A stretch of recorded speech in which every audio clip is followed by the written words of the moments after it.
Yeah, there we go. All right. Hello, everybody. If it's Wednesday, it's Warhammer, and that must mean it's time for another episode of Warhammer Weekly. Joining me, as always, is my apparently today Irish co-host, Tom. What's up, buddy? Hello, friends. Also joining us, I'm so happy to have you back on the show. It's Russ from Facehammer. How you doing, brother? Hi, I'm good. I'm good. Also being Irish today. Yes, indeed. Everybody's a little Irish. As I said, I'll continue drinking my Italian water and celebrating my own heritage. So there you go.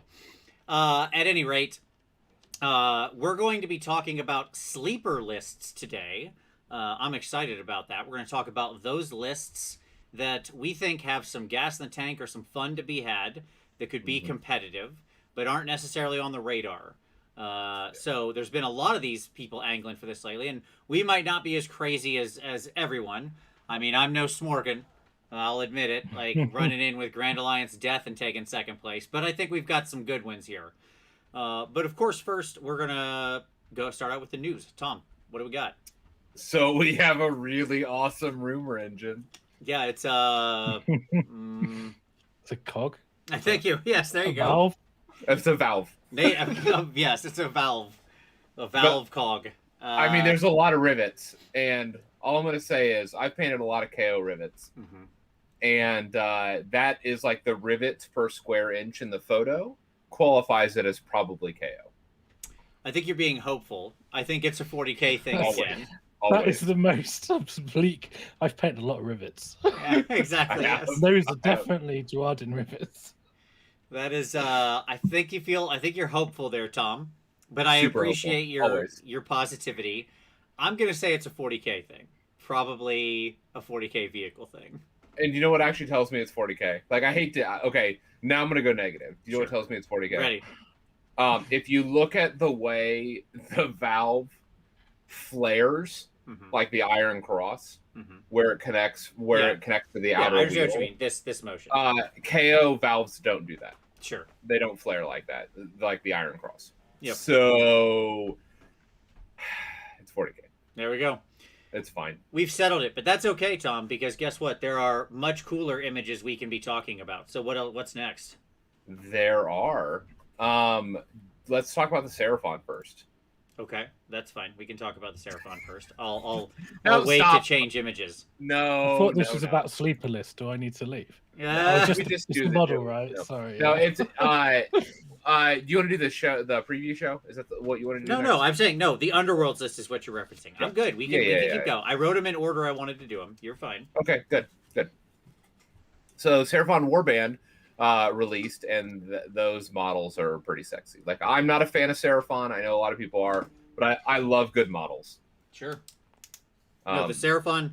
What do you think of the Russ? What do you think of the new Seraphon Warband? The new little skinky and little skinky friends. I'll be 100% honest with you. I've not even looked at it. Uh-oh. So that's all right. They don't do it for me. I'm sure the models are lovely, and I saw the chameleon skink. It looked ace, but yeah, Seraphon, not my bag. I get it. Too many bad memories from 6th edition. I mean, you're not wrong. No. So Seraphon, we had their release OBR. We got the first image of their new warband. There we go. Now we're talking about the thing that I know. Boom! There he is. Yes, Mr. Axeman Kai Menin or whatever his name is, Menin something. He's got his flesh, his little flesh skirt. He's got a big old axe. This rumor engine was from what, a year ago? This is a very old rumor engine. Tom, what do you think of this guy? What's your take on him? I mean, I think that he has. There's a lot of potential for him for conversions. This is what I'm gonna say. Okay. I think he's a perfectly fine OBR model. I'm glad that OBR got him as a model, but I'm interested in like converting him into like a vampire lord or something like that. Sure. I mean, if you put like a human head on him, or you know what I mean, like not you know what I'm saying. Or like he would very much become knight. Yeah, exactly. Yes, he could very much become just that's bone armor he's wearing. Yeah, 100%. Easy peasy. Russ, what about you? How you feel about bone axe headsman? I love it. I think in my head, it looks like the scale of a stalker. It might just be because how hench he is, but if you look at the banding on the armor for that separation, he's probably quite a large. It's probably a 40 mil, like the bigger one you get in the warband. Yeah. And that's quite exciting for me. I like the face. For me, like a lot of OBI have like goofy faces. They're grinning. I like the fact his mouth is very kind of looks almost like a salad. It's like a helmet. It's Very different face. There's no comedy going on with this, so I like it. It's good. No, he is very serious. He's here to collect some heads. Yes, by the way, this rumor engine was originally revealed. His axe was originally revealed on March 31st, 2020. So this guy, he almost made it to a year before he was revealed. So there you go. I mean, I think from the scale of the tiny skull in the base, as Cold Shoulder said, you know that this dude's going to be big. So yeah, I dig this dude. Good stuff for sure. Yeah, so we had a Meta Watch article. Well, hold on. I want to talk roadmap real quick. You're right. I left this off. But just to close out the Underworlds conversation, we did get the little roadmap update. So obviously we know next month is the Vampire Warband we're all waiting on. And then May is obviously the Bone Splitters and new OBR. And then we got our Idoneth Deepkin silhouette with our evolved Pokemon. So everybody's excited about. I don't know anything about Pokemon, but I guess there's some kind of flying fish Pokemon that people are excited about. You have children, Tom. This is a thing, right? I do. You got to catch them all. That's what I know. You played. Talking about Pokemon, right? Yeah, exactly. Tom, you played Pokemon Go for a long time. You have to know Pokemon. Have you just outed him? It was for exercise. Sure. Sure. Okay. Yeah, I don't know of any good flying fish. I'm sure that the newer generations of Pokemon have super flying fish.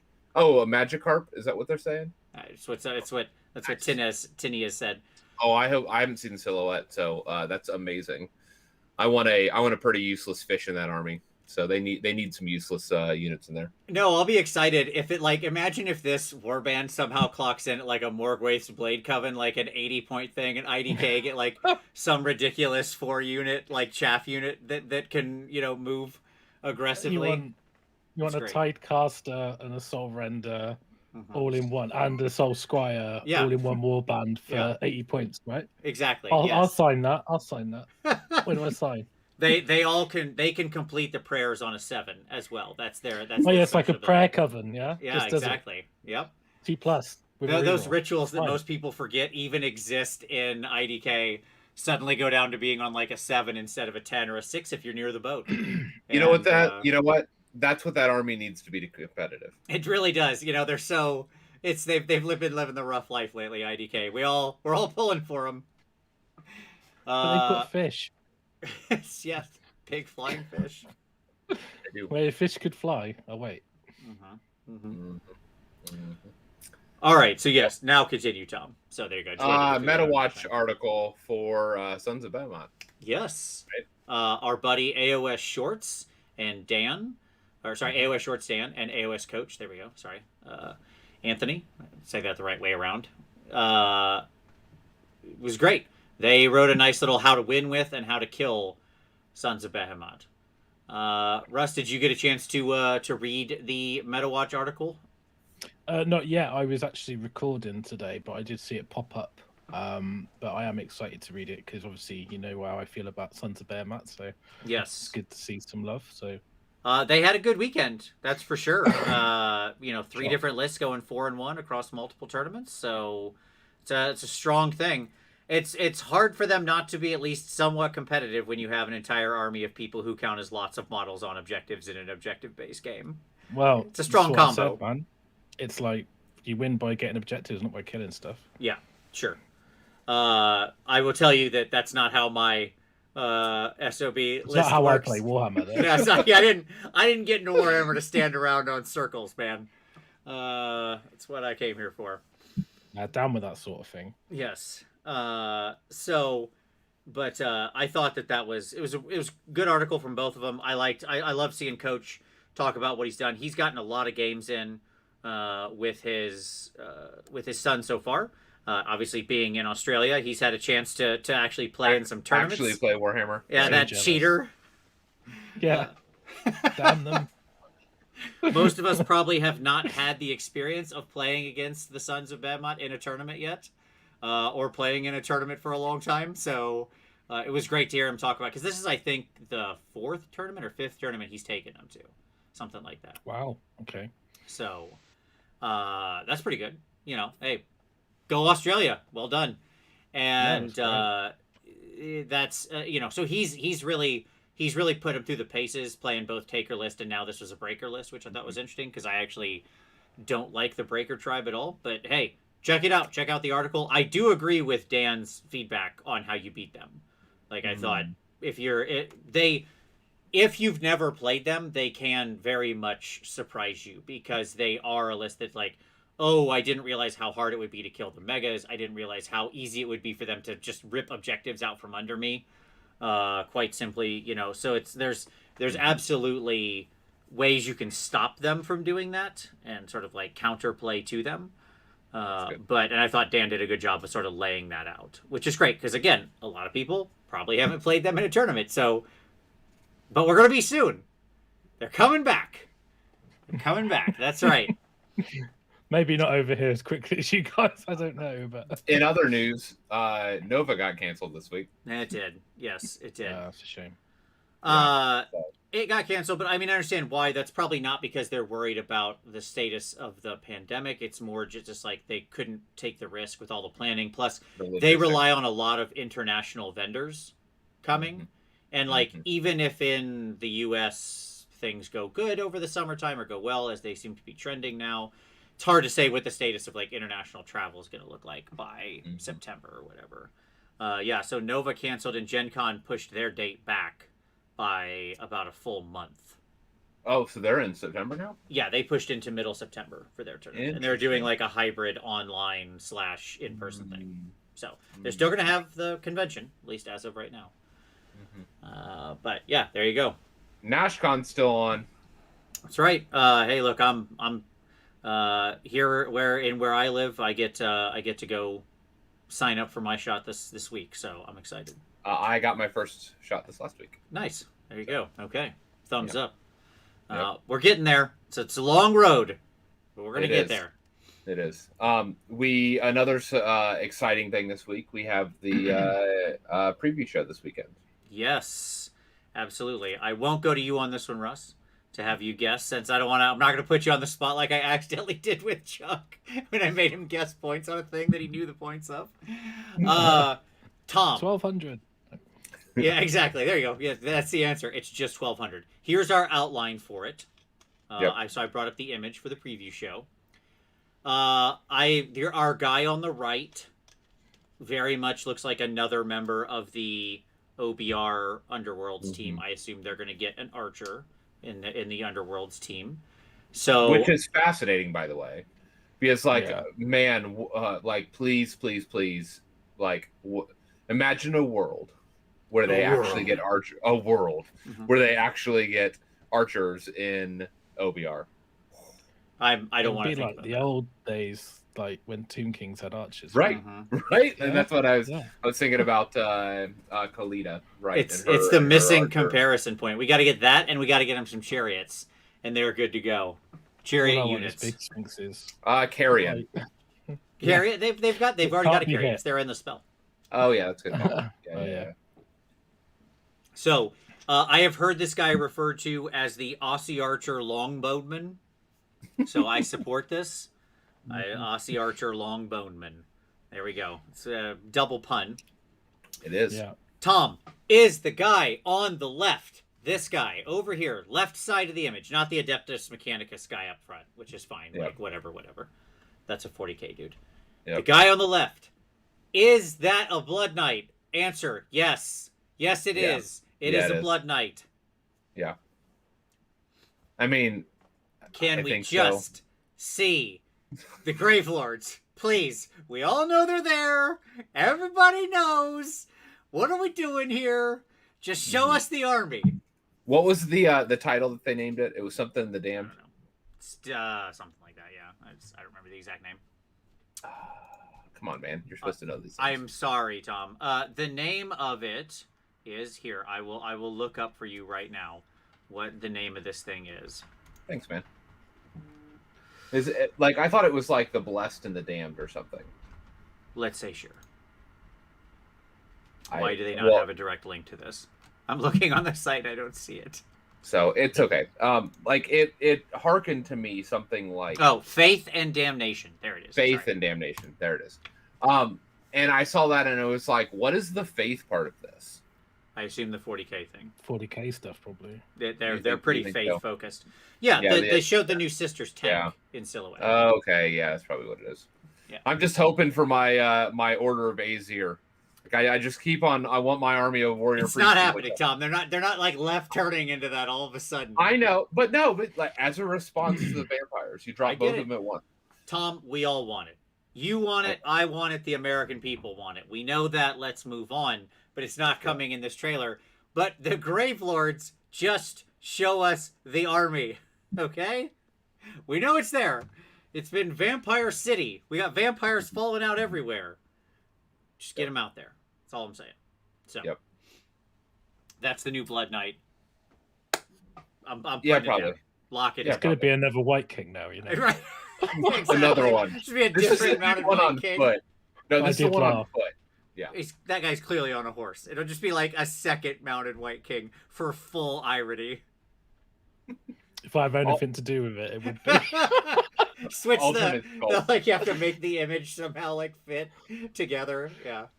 It's just got Leo's face on the Bardin with the the meme face. It'll be so we can't go to the full Blood Knight. We need something else that isn't just a skeleton or a white. It'll be a Banshee Knight or something like that, right? Like somewhere in the middle. There we go. Okay, cool. Any other new stuff there, Tom? Yeah, I'm gonna announce one that was like a tangential thing. I'm gonna open with this disclaimer. This is not financial advice. This is not a financial show. But for those that are American that sell on eBay, I would encourage you to look into the newest laws around eBay with the new stimulus bill that just passed. If you sell more than $600 at all on eBay, you're going to be getting you're going to be getting tax forms on it now moving forward rather than like $20,000. So it's going to change the flipping army market. So just be aware of that for those that regularly sell on eBay. I would encourage you to go research it yourself, look into it. But just be aware that some of the hobby market stuff is all changing regarding finances and taxes. So check it out, do some research. It's going to be a thing this year moving forward. Well, that's a good note for people. I don't know that many people are flipping as much as you, Tom, but good note. Tom is in the middle of trying to sell out his entire childhood, so, there you go. Oh, G.I. Joes are almost done. We're all excited about it. All right. Anything else, Tom? We good? Okay. In which case, let's turn to, as I record a timestamp here, let's turn to some pick of the week. Russ, I know you sent me some things to share. What would you like to share with everybody? Yeah, have you got them up, or can you share them? I don't have them up. I'm sorry. Okay. You are a terrible person. I was thinking you'd be. I can. You start introducing it, and I'll get them up. Okay, so a really cool conversion from Velatron on his, I think it's his Celeste torso on Marathi body. I just think it looks awesome. So I quite like a lot of his stuff because he does a lot of Crusading Stormcast and things like that, and I just thought it was really cool because I'm really into Celeste at the moment. Don't hate me too much, chat. So you're not gonna. Nobody's gonna hate you for liking Slanesh here, my friend. There you go. It won't fit the overlay perfectly, but I don't care. There's the conversion. I've got it up. It's just fantastic. Yeah, this is the Slanesh Marathi because he's doing an all Slanesh Doc army. Yeah, right? like a crossover. Yes. It's just really nice. I just really like it. I like the idea of it. Execution looks good, so I can't wait to see him painted. And then obviously the other thing I sent you was a friend of mine, Chris Mills, or Fluff Tattoos as he's known, has painted a shard speaker, and I didn't know, but he's actually got a YouTube channel and he's done a video on how he painted it, and I just thought it was pretty cool. And if you obviously it's quite a new model, so yeah, I would check that out because I'm getting to paint my models at some point, sometime. Yeah, yes. Yeah. At the moment, I'm just assembling everything, which is hopefully I don't run out of enthusiasm before I finish. But yeah, I thought that was pretty cool. No, it's awesome. Velatron's conversions are always amazing. And like I Mm-hmm. love the pieces he's chose to use for this. Like it's because obviously he's got some Silesk in there, right? Sil specific, or sorry, Eski specifically.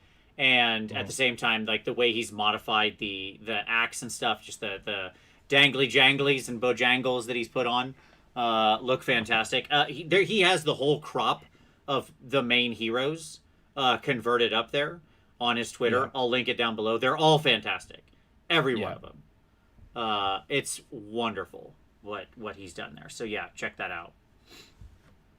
Good stuff. I'll link both of those below. Very, very solid picks. My shard speaker is sitting, you can't see it, but it's sitting right behind that chair. So it's waiting. We'll talk about that in hobby time. Mine too. Yeah. Tom, what about you? What are you doing there? What's your pick of the week? Sorry. Yeah, so I've seen. It looks like I'm trying to find it again. I think did Mangle updated his Tomb Kings He did, yeah. stuff, Mhm. and I want to encourage folks to check that out. Also, Tomb King Tristan has been working on a project, and so I want folks to keep their eyes open. Like, just saying, the whole Tomb Kings community, like, it's percolating. They're coming back. Sure. There's a lot of great work. Exactly. There's a lot of great work out there. Point you to Tomb King Tristan's Twitter thread or Twitter handle, and then also Tyler Mangle's done some work recently again as well. So yeah, I encourage will people to check link both down in the description so people can go check that out. If we've got some more longtime TK fans out there who are ready to bring back the Chariot Hordes, you got to play here. Okay. For myself, my pick of the week is going to be a shout out for our buddy 2D3, who's running a new GT in August. I'll link that to that. He's got a 2-day tournament that he's running. It's down in the other side of the world, down in the Australia area, and so that is going to be a 2-day tournament on August 7th and 8th, and check it out. I'll include the link to go if you're in that area, if you're in Australia, eastern side, and you want to sign up for another tournament. They're trying to bring people in. It's already growing fast. I think there's a lot of, even in Australia, there's a lot of pent up tournament energy. I think the first tournaments that get really where people start signing up, I mean, they fill up like that because people are looking for any excuse. So there we go. So check that link out down below. All right. So with that, let's talk about some hobby time. So Russ, you kind of mentioned what you've been working on. What have you been painting specifically? You getting that Slanesh rocking and rolling? I really wish, but I've been doing some commission work, so I've been painting Thousand Suns actually this week. I spent a week building Slanesh stuff, and I was like, right, I need to stop that now because I need to eat. Well, probably not as much as I do, but I need to earn some money, so I need to actually like paint some Zinch stuff. So I've been doing some Thousand Suns, so specifically Aramin's disc, which I highlighted the bottom, and I was like, no one's going to see it. But yeah, you still do it. Every one of those stupid discs, I find myself doing the same thing, where I'm like halfway through, I'm like, why am I doing this? Yeah, exactly. So it's but that's all I've been doing really. So nice. Thousand Suns are very detailed, but I gotta say they're pretty fun to paint. Like they are annoying, but they are very pretty. So that's nice. It's a good job I like them. Let's put it that way. Yeah, there you go. Absolutely. Okay, Tom. Yeah, you've been playing Magic all week. Have you touched any hobby at all? I mean, no. It's all right. I'm not even gonna lie. Like, I don't even have it in me. We had a friend out. One of Vince and I's friends was up from Texas. Well, I don't know if he's my friend anymore since y'all didn't even tell me he was in town. I could have said hi or something. You're not in town. You're 4 hours away. These seem like excuses. I'm hurt. We played Magic like all week and opened like an outrageous numbers of boxes of Magic just for fun. Like playing limited on just random boxes. It was delightful. And then we have spent the last 4 days sorting through all my G.I. Joe toys and like cleaning and organizing. And so that happened. So I've been, but I can see my D&D books again, which is a really big deal if you all have ever seen my basement. So that means that like the hobby space is getting back under control. Good. Well, clean area equals easier potential to hobby. So hopefully you I'm getting there. You get there, yes. Cohen said a new Broken Realm story just went out and Manfred has entered the fray. Well, it's very exciting. I haven't read that one yet, but so I'm sure we'll talk about it next week. But I'm always interested to hear some Manfred action. Hopefully he dies. Wouldn't that be nice? There you go. Okay. For my hobby time, I finished up those Slangor. When I got my boxes, I was like, okay, I've got to paint the thing I care about the least first, right? Because otherwise I'll never do it. So the Slangor were the first, and honestly, they're fun to paint. They're really nice models, like to be clear. Many people responded with those are very pretty paperweights. Hey, look, scrolls can get rewritten, folks. If you're a fan of the army, you own every scroll in the army because scrolls can get rewritten. Rules, they're but dust in the wind. They just change and move over time. Okay, my Skaven army I started 23 years ago. I'm just saying. Mean, like if they were like 90 points for that unit, like I could do it. Still wouldn't take them. I could do it for 90. Just because it'd be something in the army that when I have 90 points left, I'm like, oh, okay, here's a thing I can use. Right, like I might Chaos Warriors, man. Sure, yeah, you're right. It'd just be Chaos Warriors because then I'd be solving a battle line. You're right. 80 points. 80 points. 70 points. I don't know. They could be rewritten. They could be repointed. Sure. I'm glad you have them done for when that hypothetically happens. But then I immediately turn to something I'm very excited for, which I'm working on. These, which is the Slick Blades. Love me some Slick Blades. These are the worst models I've ever put together. Not these. The Exalted Seekers were fantastic. These guys, this Seeker redesign, whoever did the Seeker redesign, you nailed it with this half. The person you put on top, who hurt you? I need to know. I'm sorry. I've got 4 boxes to build. Don't tell me this. Oh my god, get ready. Get ready for pain. This is one of the just most, like, this. These are so good. The new Seekers are so smooth. They have this, like, a little bit of extra detail, but still easy to paint, right? Like, Seekers were always pretty traditionally easy to paint.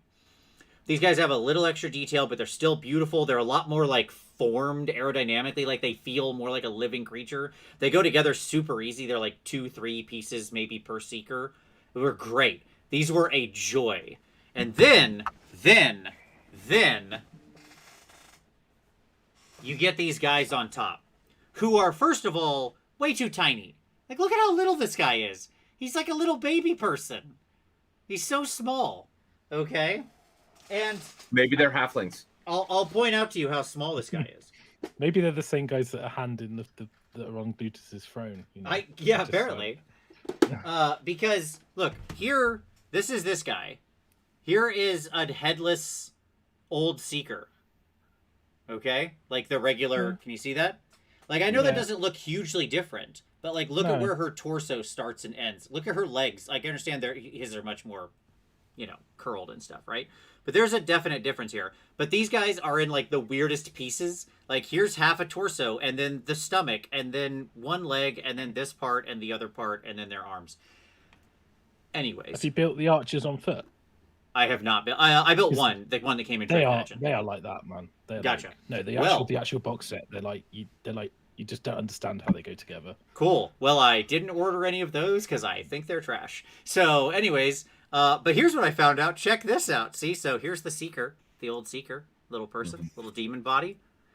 Ba ba ba. Look at that. Sits. Ta-da!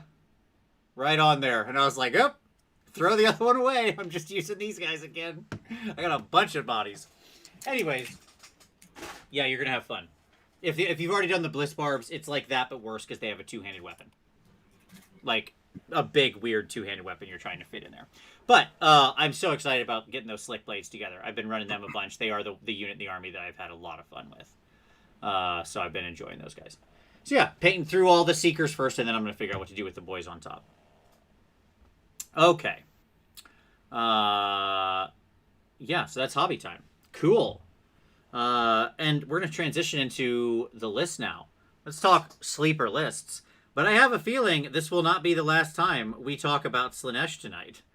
I've got a suspicion that that we are going to talk about lists from Slaanesh again. Okay. So, gentlemen, let me put Velatron away here. Boop, boop, boop. All right. And let's go ahead. And Russ, we're going to kick it off with one of your lists. Sound good? Okay. Yeah. All right. There we go. So we'll just get right into it. We're going to start with your Sigvald Slaanesh list. Okay. The Whirly Cog Seeker Fun. So that'll be up here in just a moment. Yeah, it's And, just you'll see it on screen. But yeah, I was very interested in this. I like a lot of what you're doing. Right away, you seized on something I love: Lurid Haze Invaders. So I'm in for that. Take us through this list, my friend, and what you like about it. Well, I will do. We've been doing a lot of Slaanesh stuff on the channel, and me and Byron have been like messaging daily, almost different army lists. So this isn't be all and end all. This is just one of a selection. So when we were talking about Sigvald, so we were looking at how to get the most out of him. So I wanted to kind of make him as good as he could be. Yep. So the idea, you've got the Keeper of Secrets. So I've got the Living Whip on there, and that's purely because you can get an extra -1 on a monster, and you can't use your piling shenanigans to mitigate that. So it's a way to kind of, if you've got to go into a monster, you're probably not going to get smashed in the face too badly. Right. If you can get that -1 off. So it's also, because it's a 6-inch range, you can use it to protect other people from monsters. So I quite like it. You've got the artifact from Lurid Haze you've got to have, which is just +1 wound. The reason that the Keeper's not a general is because you can't use the command ability if you're within 12 of another general. Yep. And obviously the main command ability the Keeper has is 12-inch range, so you don't really want that. So you got Sigvald, who is a general, and he does everything that Sigvald does. I won't go into too much detail, but you know, it's just a super awesome man, +3 to charge, which is probably the most important bit. And if he does die, then you get a command point because of invaders, so that's always good. Then Shelesk, and the reason, and Celeste is kind of a bit more of a heart choice because I like the model, so you could actually swap her out for something else. You could be a contorted epitome if you got 10 points by dropping the Hellscourge down to Claw Spears, which is probably more useful for the reroll for cogs and things like that. But I like Celeste, and I like the idea of maybe ambushing Celeste, Sigvald, and the Keeper, and then that will trigger the ability from Celeste, which is to reroll 1s because you've got the Mortal and a Demon. Yep. And Celeste doesn't count, so that's the only reason. I just like it. I like the spell as well, Subvert, which I think is really useful. Originally, I was playing around with the mirrors, the Umbral Spell Portal, but Byron's been playing with cogs. He's been telling me how amazing it is, so I just changed it to cogs last minute. And then you've got a Shard Speaker, and really, it's just I needed a non-named unique character, a second one, to stick on the Rod of Misrule for command points, because you want a lot of them. Because obviously in Lurid Haze you get the command ability for +1 save. You've got the pile and attack from the Keeper. You know, you just want a lot of command points, reroll charges. You just need it. So that's the Shards Keeper's also got quite a cool ability with a 9-inch debuff you can put on in the shooting phase. Yeah, do you mind if I jump in real quick on the Shard Speaker? I've played her a couple times, and what I'll say is it's like I found it very hard to get her ability off because she's got to get so close often. But that's okay, because I still find her to be okay. I mean, like everything in this army, I wish it was cheaper. Okay, we're not going to say that every time we talk about Slaanesh. Like, yes, we all wish everything in the Slaanesh book was cheaper. Let's move on. But I will say it's actually pretty easy to just kind of like, she can usually get a spell off if you just kind of let her cast whatever she's going to cast last, and just kind of have her cast anything, right? Yeah. And like have her Battle Rapture or have her, Mystic Shield or something, and then her save goes up to a 3+, and if she's sitting on terrain, she's suddenly at like a 2+. So she actually can be a quite survivable, just standalone hero from sort of errant shooting and things that might take her down. Right? Just a caster on a 2+ isn't bad. So mine was actually able to survive even with a little bit of ranged stuff going at her every so often because she was on that ridiculous save. And she's, a normal small base, so she's really easy to fit on almost any terrain. Yeah, and you have a Fane, right? So you could just put her behind the Fane and stuff like that. So I like the fact that it's a hero, so you've got a summon point. Also, if you do get the trifecta of the 3 heroes you're ambushing, you need someone to put cogs down. So I need another wizard. So that's what she's there for. In terms of spells, you can put whatever you want, really. I like Born of Damnation because you can heal people with it. The Keeper could take Fly, could take anything, really. It's whatever you want to put on there. Sure. Battle line, I mean, one of the things I did do is swap the Shard Speaker down to the mask, and then that allows you to, I use this term loosely, upgrade the Hellstriders to Blissbarb Archers, because I know you're a fan, Vince. And then obviously Battle Line is Seeker Cavalcade, and it's just 5 units, and it's 3 units of Hellstriders and 2 units of Slickblade Seekers. Obviously it keeps your drops low, gives you command point, gives you an artifact. The rule is amazing that you can pile in. Yeah. Obviously I saw what you said about the using the locus and then having the slick blades pile in just within 2 and not be able to get hit back and all that jankiness that you can do with this. And chronomatic cogs, 2 things. One, you keep and get a 4 rerollable armor save, which makes it way more survivable. Or you can get the plus to charge with the ambush, is really good. You don't necessarily need the charge when you've got the pile-ins, but it also adds to your move, so it allows you to get with runs into different places. And I just think that Slaanesh I think it's got a high skill cap to play with it, but I think it's very strong. I actually think people are sleeping on it a little bit, and I think when tournaments start and people start using it, it will take a little bit of time, but I think when people get games under their belts, I think you'll see Slaanesh doing well at events. Yeah, and what I enjoy, so like you're right, you've got 5 units that can all pull the sort of 6-inch trick here, right? Yeah. Now, ironically, with all your Hellstriders, the 6-inch pile-in is a non-bow with their bonus rules of either like an extra pip of damage or the neg 1 to hit because they have to charge to do that, but it generally doesn't matter. You're generally 6-inching you're not trying to kill things with them or whatever. What I will say is I like it because I think Sigvald, if you're going to use him, the place where he actually does make sense is in Lurid Haze, because you have the command ability for +1 save that he can use on himself, right? So he can actually push himself up to a 2+. The problem is you cannot let wounds squeak through on this guy, right? Because he is very fragile. 3+, 4+ sounds like it's going to be tough, but if somebody hits you with like a D3 damage, some D3 damage attacks or something like that, and 1 or 2 of them get through, he could just blow up quite easily, right? It happens. And so being able to push himself to a 2+, I think is really actually a big deal. And he's so primed to be able to take advantage of the ambush because of his own built-in +3 to charge. So what I like about this list is you've actually got options no matter what you roll on the Lurid Haze, because it gives you D3, obviously, that you can ambush, right? If you get 1, I'd probably take Sigvald first, right? And then use Syl as like a sort of side skirmish model flanking unit.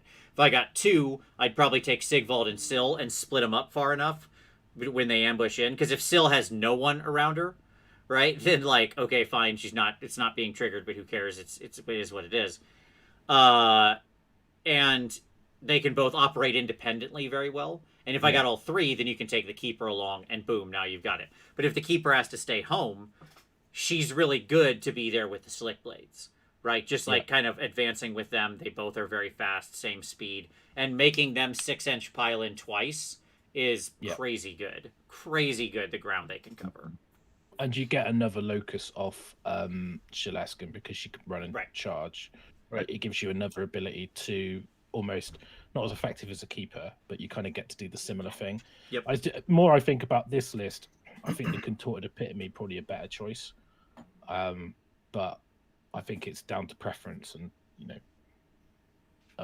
when you play games, you'll find what suits you, what tweaks you'll make. It gives you the rerollable cast for the cogs, if nothing else, if you keep them at home, which is very potent. And the acquiescence on 3 units as well, which is, I mean, it's only 24-inch range, so it doesn't help you in the alpha, but later game it's fine. Yeah. I mean, that 24-inch, like, overwhelming acquiescence off the Contorted Epitome, I think is the thing nobody talks about as being the good part about the Contorted Epitome, and actually always the thing I use, like, the most off of the Contorted Epitome, right? Yeah, exactly. I just don't want to paint another one. Building that thing, it's like, it's crazy. Right on. No, I like this. It's a good use of a lot of the stuff. One of the things that constantly challenges me with Slaanesh lists is battle line, because I really hate all of the current battle line vis-a-vis the costing in here, and I constantly am like cursing myself that I can't just take Bliss Barb Seekers or Slickblade Seekers as battle line. And I was thinking about that deeply this week, and I was like, God, this would be so much easier to make lists if I could actually use this good unit as battle line in any way. And then I realized, but if that was the case, we would just be IDK. And it would just be like eel spam all over again. It'd be like Slickblade Seeker spam. Yeah. Mm-hmm. So I don't know if I would have wanted that. There's a, it speaks to an overall challenge, but, points will change. So there we go. Cool. This is great. And look, Seeker Cavalcade is always my go-to battalion. So I support this fully. You got a lot of good tricks. I dig it. Mm. Yeah. Also, don't forget, like, another small thing that isn't that should never be missed, because you've got the Shard Speaker at home. You keep the Slicks kind of near her when they initially run. They get the reroll run. You don't have to burn command points on getting to a higher run number, right? You don't get the 1. Yeah. It's a huge deal because they can cross the entire DMZ with their 6-inch pile-in, right? But they need to have more than like a 1-inch run, right? You need to get them up to the 4-inch run, then they can 6-inch pile in, or basically, or 5-inch run or something. Whatever. There we go. Sorry. Cool. All right, Tom. Let's go to your first list. Which yes, folks, this is Tom's formatting for his lists. This is how Tom does his stuff, because he's too good for War Scroll Builder. I have different formatting. I did this on the run today on my phone. I apologize. It's okay. Hold on. Let me answer a question in the chat real quick. So Rick asked, what book is the rules for Lurid Haze in? I didn't see it in the Slaves of Darkness. Great question, Rick. So in the Wrath of the Everchosen book, which if you're a player of any of the Chaos armies, I would highly recommend as a pickup. That is, say, any of the 4 God Chaos armies. That has the new sub-factions, for all 4 main Chaos Gods. So including Slaanesh, 1 pairs to Invaders, 1 pairs to Seekers, and 1 pairs to Pretenders. And in my opinion, the Invaders one is way out ahead of the other 2, but I'll leave that to your own prerogative to decide. Okay, there we go. Tom, please take us through some Night Haunt. Yeah, so I have a core of Night Haunt that I'm running, and then I have another half that I rotate kind of through. And so my core is going to be the Death Riders, as you all see here. And this is not finished, by the way, obviously, because I don't have all my spells, I don't have all my items. But this is the core of what I'm kind of doing. So Death Riders, I am a firm believer in the strength and in the necessity of Death Riders as a Night Haunt player. Mm-hmm. Vince has had to face this down multiple times, and so you can speak to the efficacy of horses and chariots that can shoot across the table and take hits and pile in on 9s. It gets there. I mean, the again, moving the math alone from fighting in the charge phase on a 10 to fighting in the charge phase on a 9 is statistically massive, and it's it's hugely relevant to the army. Yep. It also gives me the things that I already want, which are Dreadblade Harrows in multiples. Like Right. before, I like many Nighthaunt players, I was using a Dreadblade as my general, but I didn't actually realize the necessity of having a second Dreadblade. And the reason why that's important is because your general is going to teleport around and drag troops to him with the command ability, the Nighthaunt command ability. But the second Dreadblade Harrow allows you to put the Pendant of the Fell Wind, or whatever it's called, on, which is the +3 movement. So now you are no longer bound to having your +3 bonus movement wherever your general is. Right. You can literally teleport that. You have a floating +3 bubble, 12-inch bubble, that you can put anywhere on the table in the move phase. And so suddenly it makes all of your troops from like 6 to 9-inch movement. You know, your horses move a lot better, you know, than they were. And so having, and you have a floating hero now. And it's a hero that can actually get in. This list that I posted didn't have my mounted Knight of Shrouds. Often I have a third drop, which is a mounted Knight of Shrouds. And having that extra hero be able to get into the mix with all the rerolls and everything that then having a Knight of Shrouds nearby gives is always really helpful. So that said, so the top half is generally a staple for all of my Nighthaunt lists. Like all of them have that top half. The bottom half is something I stumbled upon this last couple months, and I've really fallen in love with it.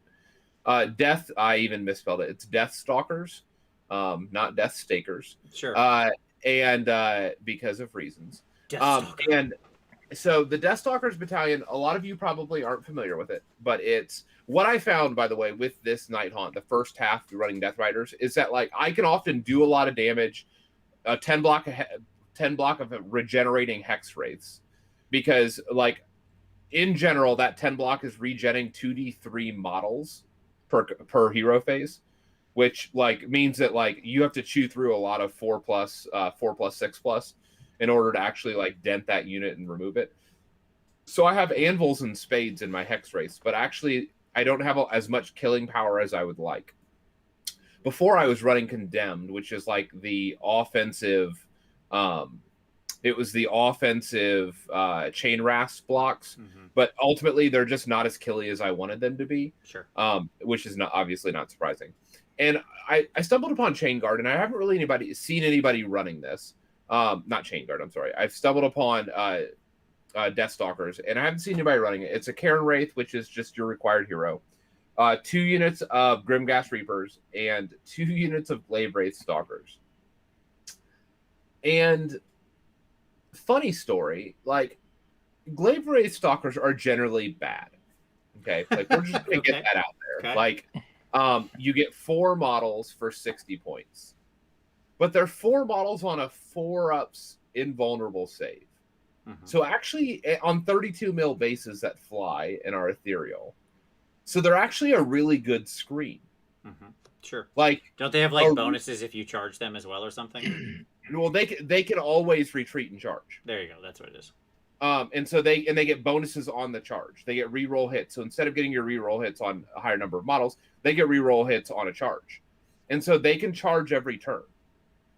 Not that we're trying to make them good, because they're not. But the battalion makes, like, you choose 1 unit on the table when you set up with this army, and everybody in this battalion has +1 to I think it's +1 to hit and +1 to wound. Yes, everybody in the battalion has +1 to hit and +1 to wound, which makes those 40 Grimghast Reapers actually like really, really punchy. Because now they're not hitting on 4s, which was their big detriment. They're hitting on 3s. They're 3s and 2s reroll hits. Reroll all hits against 5 or more models. And so this, and you're still -1 rend. So you actually have a 2 really punchy units that can chew through a lot. And then you have these really good initial chaff that you don't mind throwing away, that actually, like, when they get in there, they're on like 3s and 3s against your target unit. Again, not everything's going to be the target unit, but they can actually get in and do some damage. They're on 2-inch reach. They're not terrible. Sure. They're generally pretty terrible. but they're not as bad as I thought initially. And this is a 2-drop list. Yeah. So you can set a bunch up off table and then just say go and see what happens and reposition your army as needed. You can, drop out of the heavens. And if you don't want 2 units of 8 for screening and chaff, you can do 2 units of 4 and then get another 120 points to add that Knight of Shrouds for, a 3rd drop if you wanted. Yeah. So there's a lot of flexibility here. On that Cairn Wraith, you can actually add the weapon. So I normally add, I didn't put it here, I normally add the spell book on my general hero to make him a wizard. That also gives me the Fight's Last spell. And for the Cairn Wraith, I grab like the I think it's Shadow Slitter, which means that on 6s he does it's like he does normal damage plus a D3 plus 2 mortal wounds for every 6 he rolls. Okay. Here's my question for you, Tom. Terrible. Does this list overcome the negative 23% you suffer for playing Nighthaunt to your effective skill level according to ListBot? No. I mean, you're still on the back foot no matter which way you go with Nighthaunt. There's not a way to get around that. But you know what? Like, I love the tools that I have with Nighthaunt. Like, most of the time, I can just outplay my opponents. Yeah, sure. What I'll say is I have played you with you using your Nighthaunt multiple times. And as somebody in the chat had pointed out, right, like, the, Smorgan certainly ran a GA death, obviously, but it was, like, hex rates were his hammer, right? And he used that to stack. He used, like, Dolores Guard and a bunch of other stuff, the vampire and everything, to stack the hex rates up to like 5 attacks base or something, right? So he was just going for this explosive mortal wound rolling hammer. 4 attacks. Well, you can get to 5 attacks pretty easily in Nighthaunt as well. You don't have to go because he was using it for his other tools. Yeah. Well, what I was saying is I often bring. Previously, I did. We may not be able to do this moving forward, but previously I would bring in a Vampire Lord. It was normally my 3rd drop because they're so reliable. Yeah, because you get healing as well. Yeah, they heal at D3 models. And the command ability is better than the Knight of Shrouds because it's till your next hero phase. And I'm a big fan of the Vampire Lord. I actually had a Death Riders list that I was going to send to you, actually, Vince, but I didn't. I backed out. For me, it's all about the regenerating spirit hosts with the reroll to hit. And it's pretty good. Nice. Nice. Yeah, there's a lot of potential here is what I'm saying. Like, I think that, like, some good generals could take events with Nighthaunt. Yeah, I mean, that's what Smorgan showed, right? He used mainly Nighthaunt and took 2nd place. Like, there are tools here that can be used. You're right, it is. I think a lot of what the same thing you said about Slaanesh, Russ, applies here to Nighthaunt as well, right? Like, it's got a pretty high skill floor to use it effectively, but because it again, relies on a lot of movement tricks, a lot of positional work, right? Things have to be in the right place. You have to be setting up the right counter charges. You have to know when you're able to, like, use the terrain to your advantage where you're like, your opponent doesn't think forgets that you don't have a charge. And then you're just, shooting these hex rates 15 inches forward through you're in them terrain. And all of a sudden you're up in the business, that kind of thing. Right. I think the biggest thing with lists like this is that, like, you need to be a good player, but you also need the rub of the green. You need the luck because, like, other lists that are a bit more S tier, use an internet term, that you've got that they're almost protected against that element because they're so safe, or they're reliable. Yeah, exactly. So you're not at the whims of the matchup or the scenario or the priority role as a list like this or a list like the Slaanesh will be. But that's fun, right? So right. This is actually a gamble, but but I think that this is a list that can perform very well. As I said, I think there are a number of potential Nighthaunt lists that are just, like, right on the edge of greatness. Sure. Like, well, you know what's going to kick them over that? When they eventually get their Broken Realms update and just get sub-factions.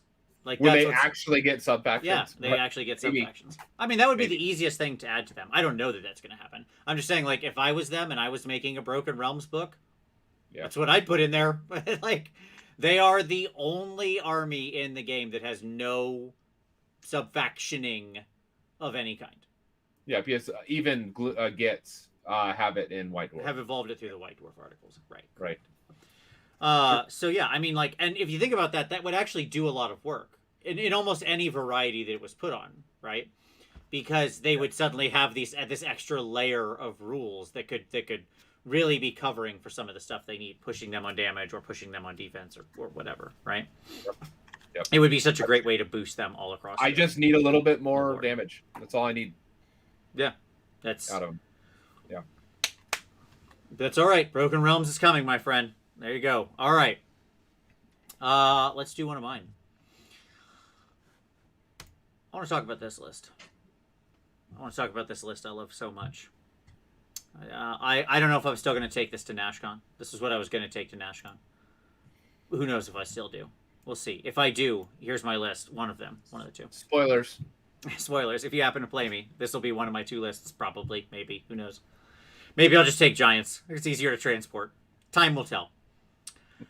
So this is my Cities of Sigmar list. And there's, Cities is always around the middle area of competitive. But I think there's lots of good sleeper lists within Cities of Sigmar.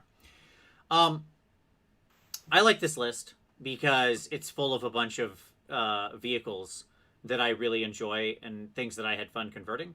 But also things that I think make for a really, a lot of units that people underestimate. I'll say it that way. Okay. Tristan says take the battleship. Well, I would take the battleship if I took my cities list. And as Haywo said, yes. So anyways, I started blasting. And that is what this list is all about, right? So yes, I did use a steam tank with Commander. You're right. That happened. Okay. By the way, I'm not sure if this is old points or new points. I didn't remember when I originally wrote this. You can't take Thermal Rider anymore. So that, yeah, so it's probably the old list. That's fine. This is your old list. Yeah, I just didn't bother to update it, but that's fine. Because I think he's cheaper now. Some version of this list. It doesn't matter. Obviously, get rid of the Thermal Rider cloak. I just went and grabbed this, and I forgot that it was written pre that change. At any rate, Steam Tank Commander, he can buff himself. Okay, because he can marker light somebody and then shoot at them. I don't have any other Steam Tanks. It feels like a linear thing, like one guy marks them and then everybody else does it. Doesn't matter. You take the Knight Azeros. You take 2 Stormcast heroes, right? So your Azeros is your general, and is Hawkeyed, which is the +1 to wound bubble. Your Venator is the adjutant who stands next to them, who has the big, Starbuster arrow. Yep. Okay. Yes, you can. Everybody can ignore the cloak here. Do you want me to cross it out, folks? I'm sorry, I forgot it was there. Jeez, oh Pete. There you go. Strike through text. I'm sorry, everybody. Replace it with a different artifact. At any rate, everything else is still valid. And then you use 5 of the Free Guild Outriders as the honored retinue, which they fit because they're the 5 to 20 models of blah blah blah blah blah. Which again lets her then pass off wounds to them, right? And so you have like this little tiny bunker of the 2 Stormcast heroes who can easily be set up in cover. And then the Outriders who stay near so they can absorb wounds. Your other Outriders become Expeditionary Forces. And by the way, I do rep Outriders. You just give them all the standard machine guns. All you do is just keep them at the edge of the Hawkeye aura so they're getting +1 to wound. And I'm all about them. Love them. They're great. They just put a bunch of shots in the air. They're not bad. And they're fast. You got 3 gyro bombers. Why do I take bombers instead of copters? I rate the bombers because I like to be able to drop the bomb multiple times. You dropped a bomb on me, baby. And so I'm all in for that. The gun hauler does what gun haulers do, which is teleport around and threaten back objectives the whole game and shoot at stuff. And then you've got a Huracanum, which is also going to be in the middle, giving everyone +1 to hit. So that, again, if you can keep your Outriders in the +1 to hit and the +1 to wound, they're real good. The gun hauler can also float next to the Ironclad and give it a ward save. Correct. So. Yep. And then you've got the big Ironclad for your big gun, right? Which, if you have the luxury to do, you keep it near the Hawkeye and the Huracanum. If you don't, it's fine. It can go operate on its own, right? And you can just teleport next to it. Yeah. If you need to assist that area, you just move it there. Yeah, exactly. So both the gun hauler and the and then you have an extra command point, because this is actually a pretty command point hungry list, right? Like the Steam Tank Commander wants to be buffing himself. So like there's a lot, you want to be using the Tempest Eye run and shoot pretty aggressively, right? Because that's your generic command ability you're getting from Tempest Eye. Don't forget everybody's +1 to save in round 1. Like, very often in round 1, your Knight of Zeros will be on a 1-up save.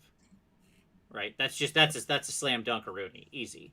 Like, in cover with Tempest Eye, boom bang, and she's passing off wounds to her retinue if she needs to. So your general's actually very hard to remove. Okay?